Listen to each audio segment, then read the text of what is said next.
Kelley Moore joins us in studio now. Good to have you here. Good morning, John. Great to be here. Thanks for having me. First question, of course, the poll out this morning, the post-media poll, appears to indicate that this is both a narrowing race between you and Don Acheson, but also one where Charlie Clark appears now to be sliding. How do you respond to these numbers?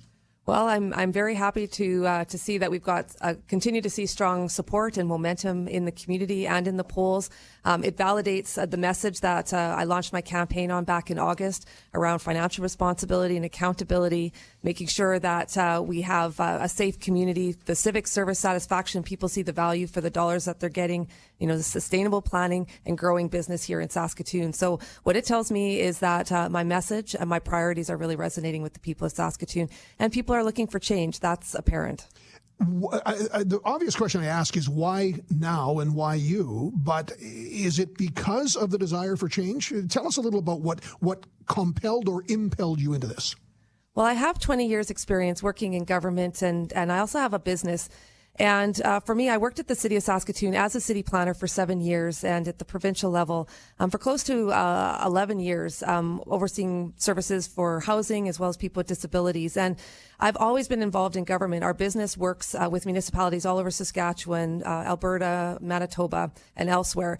And so I've always had my eye on Saskatoon. I once was actually offered a position in Regina permanently, and I couldn't leave. I couldn't leave Saskatoon, so I turned that down so I could be here with my family and be able to contribute to the city. So, you know, I had a big change in my life a few years ago. My father passed away, and since that time, I've been looking for a way to give more to the community. And with the mayoral race coming up, with the experience I have in government, with the concerns I have with the way the leadership, the current incumbent is leading our city, I thought it felt like a calling, really. I couldn't think of a better way to step up and lead our city and to contribute to Saskatoon, the city that I absolutely love and want to see thrive for the future. Kelley Moore is in studio, mayoralty candidate in the October 26th civic election race. The one thing you bring among the serious contenders to this, which some would view as a liability, is you've never held elected office. The last mayor who got elected, who had never been elected to anything, was Ernie Cole in 1964. Is it an impediment you've never been elected? Well, I absolutely don't think it is an impediment at all. And we just need to look actually further south in Regina. Pat Fiacco had never held elected office. Nancy in Calgary as well, who's current mayor, or John Darling in St. John's. There's a lot of very successful mayors all across Canada who don't come in from nowhere. They have experience. And that's what I bring, is the experience in municipal government, the acumen in business, and having worked in a company and being responsible for employees and so on. I've negotiated federal provincial agreements in housing.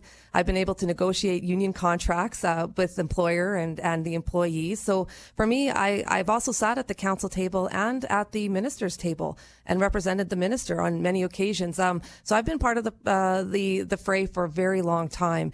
And I think it's that kind of small p, fresh perspective that I'm bringing to this election. Somebody who's not, marred in the past, who's able to think objectively. I can see a path of where we need to go, and to be able to say the things that need to be said. There's some tough conversations that need to happen about the way things are operating right now at City Hall, and I think you need change at the top to make the changes that are needed there. What are those tough conversations? Well, first of all, everywhere I go, people are very frustrated. They're not seeing the value for their tax dollars, and they don't feel that City Hall is working for them.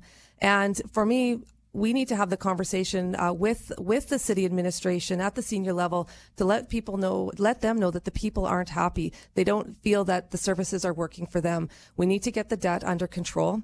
Right now, we're paying $30 million in debt. And it's in the next year, we're expected to see another almost $150 million added to a cumulative debt of $250 million.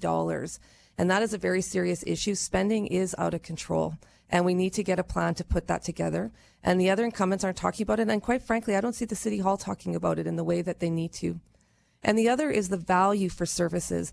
People see workers coming out to fix roads and fix sidewalks, and they see them come out again in a week later or a month later, and anyone can see that they're not doing this efficiently and effectively. We have to change how we do repairs and infrastructure at City Hall so it's more efficient, more accountable, better coordination around the different departments. And what I have proposed is actually showing a visual, a map that shows everywhere where improvements have been made and what are the costs. and what is still outstanding and what are the costs. So people, just like the crime stats, neighborhood by neighborhood, you can see what's going on. I think the more accountable and transparent we are at City Hall, the better we're going to be able to deliver the services, because you're immediately getting that feedback from the public. Kelley Moore is in studio. She is a mayoralty candidate, the fourth in our series this week. One of the issues of being somebody who is the change agent who's never been elected is differentiating yourself from the two other challengers.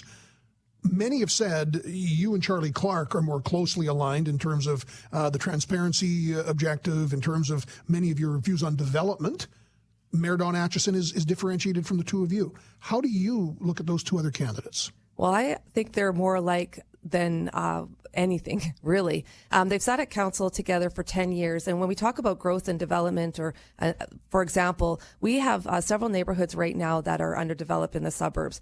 And we know that growth doesn't pay for itself. For every neighborhood that we develop, 10% of that cost remains unfunded and goes back to taxpayers like you and me in order to cover that deficit. And both of them have been supporting the sprawl that we have, the very expensive city that we're building and we can't afford. Instead of putting policies in place to facilitate more infill development, making development levies more affordable for downtown or other areas, we almost have, I think, 400 vacant sites here in Saskatoon that need to be developed. And instead of putting the public policy in place to see growth be more manageable and sustainable, we've seen it sprawling and become unsustainable. But is sprawl a bad thing? I mean, suburbs, because many planners don't like, again, this is where you are with Charlie Clark, they don't like what they call sprawl. Other people call it growth and development. The bottom line is that we have to be able to afford the infrastructure that we have. And as we put in more neighborhoods, we have more roads, we need more bridges, we need more water lines, more sewer lines, and that's a cost that right now we haven't found a way to grow sustainably in the way that we're doing it.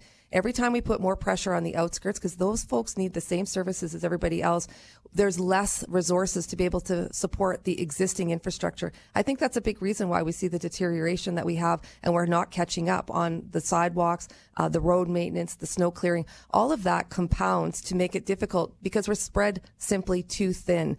So I think the difference is that I am a professional planner. I understand where the best practices are and have networks all across Canada and abroad on how cities are doing public policy better to be able to better meet the needs of the public, but also to protect the public purse. And that at the bottom line, I think the spending has been very reckless under the incumbents that are running for mayor. I think they've assumed that money we're going to stay in the good times forever, but that's not happening. We've seen an economic downturn. We are now, I think, at a 6.6 unemployment rate, which is almost doubled. We've lost thousands of jobs.